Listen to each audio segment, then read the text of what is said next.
puntiamo su questo ancora. Massimo Vidori, Indipendenza Veneto.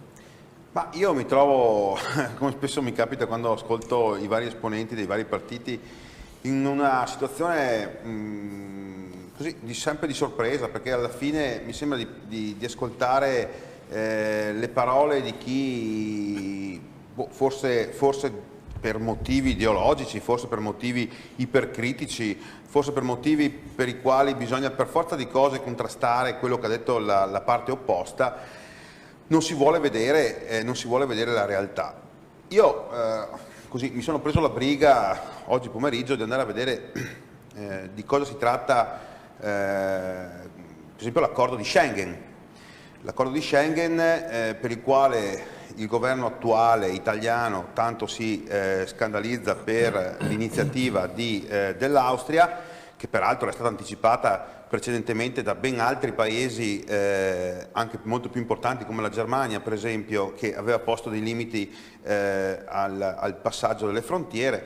Però nell'accordo di Schengen, che risale, si è iniziato a ragionare di un'Europa a circolazione libera di persone, cittadini europei e cose e merci nell'85, quindi si parla di una cosa che ha circa 30 anni di storia.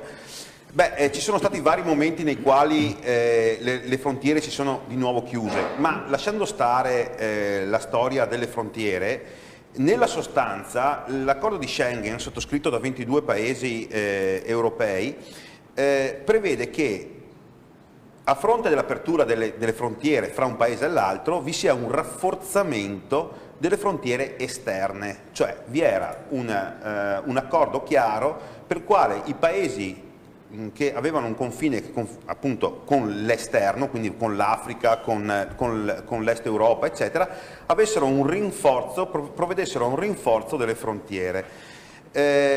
Mi sembra che evidentemente sulla base di uno strumento normativo ben preciso, di un impegno ben preciso che l'Italia si era assunta firmando Schengen, a fronte di una emergenza che è diventata cronicità nel tempo ma che è nata come emergenza, per prima l'Italia non abbia provveduto a ottemperare agli obblighi che si era data.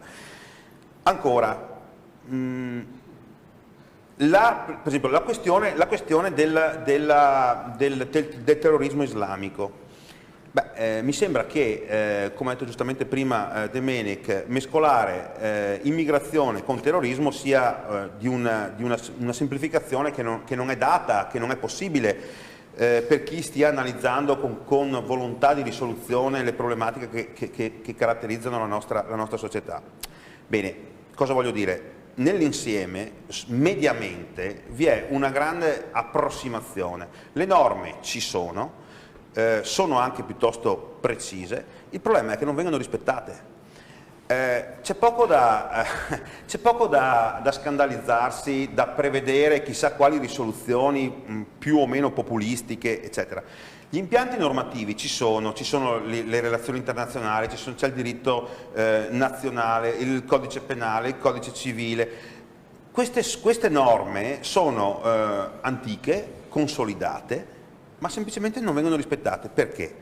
Perché l'Italia è uno Stato marionetta, è uno Stato baro, è uno Stato fantoccio. Ora io non arriverò a dire quello che ha detto Sturaro, che vi siano interessi dell'uno, interessi dell'altro, a favore dell'uno, a favore dell'altro. Non lo so, mi interessa poco. A me interessa che il mio territorio, ovvero il Veneto, possa funzionare adeguatamente. Non credo che sia neanche da prevedere chissà quale rivoluzione normativa rispetto a quello che già c'è. Si tratta semplicemente di fare applicare le norme che ci sono e l'Italia non lo fa regolarmente. Vittorio, ha visto che altissima percentuale di SMS favorevoli alle barriere austriache, no? Certo. Perché molti dicono, ma insomma, tanto loro mandano il messaggio che di lì non si passa e poi le barriere le usano solo in caso di arrivi massicci di immigrazione. Quindi un deterrente, no? Molti sostengono. Come la pensa? Se il Veneto fosse indipendente, ci fosse un'ondata migratoria... Ma guardi, io penso che, di nuovo, se uno va a vedersi un pochettino la normativa che è a disposizione, i patti internazionali che l'Italia stessa ha sottoscritto e che purtroppo molto spesso non ottempera, si è molto discusso, ha fatto molto discutere il fatto che i poliziotti austriaci abbiano chiesto di anticipare le ispezioni sui treni già in territorio italiano. Questo è una delle cose che era già previsto da Schengen. Addirittura è previsto che i poliziotti di una nazione possano seguire i criminali oltre il confine della loro stessa nazione, in territorio di un'altra nazione. Ancora, il ripristino delle barriere doganali frontaliere è previsto in caso di grave minaccia per l'ordine pubblico o per la sicurezza nazionale. Era previsto già nell'85, 30 anni fa. Ancora, è previsto da Schengen, 30 anni di normativa, in cui c'è 30 anni che è vigente questa normativa, che per gravi lacune delle frontiere esterne, quelle famose dei paesi che siano in periferia della comunità europea, si possono ripristinare le frontiere interne. Allora, i signori austriaci non hanno fatto nient'altro che applicare la normativa, né più né meno, ma patti che l'Italia ha firmato 30 anni fa. Io mi domando con quale faccia, al di là, cioè siamo inadempienti perché non presidiamo in maniera adeguata, che può voler dire anche prevenire che il bambino si trovi in mezzo al mare, non presidiamo in maniera adeguata le nostre frontiere. Chi invece ci permettiamo di criticare chi è invece perfettamente osservante degli accordi internazionali che sono stati presi 30 anni fa.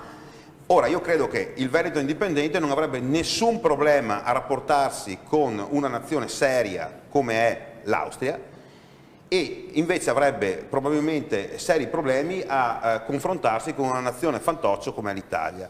Quindi ritengo che probabilmente le misure che dovrebbe assumere il Veneto in caso di indipendenza sarebbero assolutamente in linea con gli accordi internazionali sottoscritti, rispettosi della normativa internazionale, né più né meno, semplicemente risulterebbero in Italia probabilmente mal visti perché l'Italia è una nazione inadempiente, e questo è il problema. Non è il problema dell'Austria, non è il problema di accordi che manchino, che non siano abbastanza lungimiranti, perché ripeto, 30 anni fa avevano previsto, guarda il caso, avevano previsto proprio che ci potessero essere delle falle nella tutela dei confini esterni. 30 anni fa l'avevano previsto, non c'era nessun problema di immigrazione massiccia e più o meno clandestina. Quindi, ripeto, la normativa c'è, bisogna essere paesi seri, bisogna farla rispettare. L'Italia non è un paese serio, per questo vogliamo l'indipendenza del Veneto. Poi sentiamo Conte. Roger De Bene, che è stato il mio sindaco, lo invito ufficialmente in questa sede, organizziamo una macchina da Ponte nelle Alpi e andiamo a parlare col procuratore della Repubblica di Vicenza. Visto che c'è stato questa presa di posizione, perché Indipendenza Veneta sicuramente che domani sarà alla manifestazione insieme a tante altre forze che guardano il territorio, ha anche attivato alcuni canali per poter parlare con questo procuratore della Repubblica, e sicuramente se Roger De Meni, che ha fatto questa dichiarazione così importante e così in linea con quello che pensiamo anche noi, andiamo insieme e andiamo a parlare con questo procuratore, perché l'azione di responsabilità sulle persone va assolutamente garantita, ma non solo sulle persone, sui grandi capitali di industria, va anche estesa a Consob e a Banca Italia, perché loro sono stati assolutamente inefficienti.